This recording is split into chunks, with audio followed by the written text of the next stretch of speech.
बजरंगा मैया की जय। बोल सत्य सनातन धर्म की जय। बोल श्याम रामचंद्र भगवान की जय।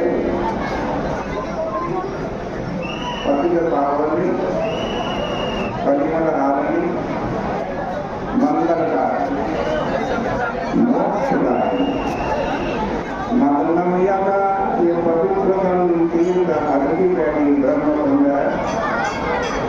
निरंतर रामचरितमानस से चर्चा श्रवण कर रहे हैं। देखो हनुमान जी जब लंका जला करके चले गए तब विभीषण ने उन्हें समझाया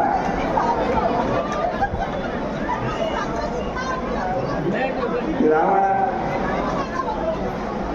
कोई राम जी की शरण में चाले जाओ। विभीषण कह रहा है, बड़ी गंभीर बात है, ध्यान से सुनिए। विभीषण कह रहा है, जो आपन चाहे कल्याण, जो आपन चाहे कल्याण, सुजग सुमति सुगति सुख नाना, सुजग सुमति सुगति सुख नाना। तो पर नारी लीलार गोसाई, तो पर नारी लीलार गोसाई। सजम सजम चौथी के चंद की नाई, सजम चौथ के चंद की नाई। सुमति कुमति सबके पुर रही, नाथ पुराण मृगम अस गाई। विभीषण रावण से कहने लगा, रावण, जो मनुष्य अपना कल्याण, सुंदर यश, सुबुद्धि, शुभ गति और नाना प्रकार का सुख चाहता हो, वह हे स्वामी पर स्त्री ललाट को चौथ के चंद्रमा की तरह त्याग दे। अर्थात जैसे लोग चौथ के चंद्रमा को नहीं देखते ना, वैसे ही पर स्त्री के मुख को न दे। ये रात पुराण वेद ऐसा कहते हैं कि सुबुद्धि और कुबुद्धि सबके हृदय में रहती है।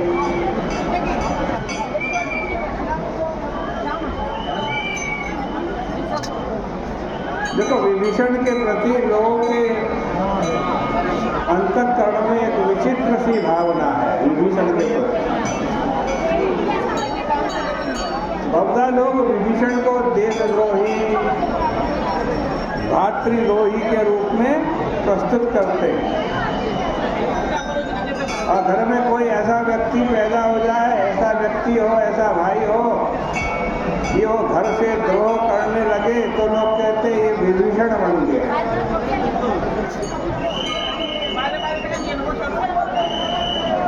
लेकिन आप रामचरितमानस पढ़ो ढंग से, असंदिग्ध रूप से यह कहा जा सकता है कि रामचरितमानस की दृष्टि में विभीषण एक आदर्श पुरुष है। भय अथवा लोभ की भावना से प्रेरित होकर उन्होंने रावण के साथ किसी प्रकार का छल नहीं किया। वे प्रारंभ से ही एक आदर्श के अनुगामी थे। भगवान की भक्ति उनको अभीष्ट थी। रावण और कुंभकर्ण के साथ समान रूप से विभीषण भी तपस्या करते थे। एक तरफ रावण तपस्या कर रहा है, दूसरी तरफ कुंभकर्ण तपस्या कर रहा है और तीसरी तरफ विभीषण भी तपस्या कर रहा है। गयो विभीषण पास कोई, पुत्र वर मांगो, तेहि मांगे भगवंत पद, तेहि मांगे भगवंत पद, कमल अमल अनुराग। देखो विभीषण से जब कहा वरदान मांगो, तुमने बड़ी कठिन तपस्या की है। वो न धन मांगते, न दौलत मांगते, न ये मांगते कि मैं अमर हो जाऊं। क्या मांगते? ऐसा वरदान दो कि मेरी भक्ति भगवान के चरण कमल में हो जाए। लंका में रह करके वे एक भिन्न प्रकार के वातावरण में जी रहे हैं। रावण को भी वे सही सम्मति देकर उसे कल्याण की दिशा में प्रेरित करना चाहते थे, और जब वे अपने प्रयास के बदले में अपमानित किए गए, तब भी उन्होंने रावण के विरुद्ध छिपकर कोई षड्यंत्र नहीं किया। बड़ी सभा में भी रावण की आज विचारधारा को चुनौती देते हैं और स्पष्ट शब्दों में श्री राम की शरणागति की सूचना देते हैं, जिसे वे न्याय मानते थे। उन्होंने उसके लिए अपना जीवन वृत्ति समर्पित कर दिया। यदि भातृभक्ति और देशभक्ति इन दोनों का एक ही अर्थ हो, तो भाई और देश के अनुचित कार्य का समर्थन हो। मैं तो देशभक्त हूँ, मैं तो भाई भक्त हूँ, अब भाई गलत कर रहा है तब भी क्या करे, उसी का समर्थन कर। तो इस प्रकार की राष्ट्रीयता और भातृत्व का मानस में कोई महत्व नहीं। विभीषण ने रावण में परिवर्तन करने के लिए एक लंबी प्रतीक्षा की। वे उस अवसर की प्रतीक्षा में थे जब रावण के समक्ष वे अपने हृदय की बात कह सके। श्री सीता जी के अपहरण की योजना में रावण ने किसी को सम्मिलित नहीं किया।